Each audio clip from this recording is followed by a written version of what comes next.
সবাই কেমন আছেন? আশা করি সবাই ভালো আছেন। চলে আসলাম নতুন একটি ব্লগ নিয়ে। সাব কোম্পানি রাইস কুকার পাওয়ার প্রবলেম বন্ধুরা, এই রাইস কুকারটা পাওয়ার সমস্যা।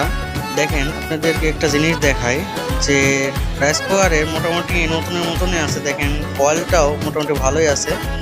যে কয়েলটা কী করে ভেঙে গেছে, মানে নাটের গোড়া থেকে দেখেন সাইড থেকে ভেঙে গেছে। আমি দেখলাম যে আরেকটা জিনিস দেখায়, দেখেন সকেটটা কী করে গলে গেছে, মানে ওভার ভোল্টেজের কারণে সকেটটা কী করে গলে গেছে। এবং পটটাও দেখাবো আপনাদেরকে, পিসের সাইডটাও মোটামুটি আছে, ভালোই আছে, এটা কাজ করা যাবে। দেখেন পটটা আপনাদেরকে দেখায়।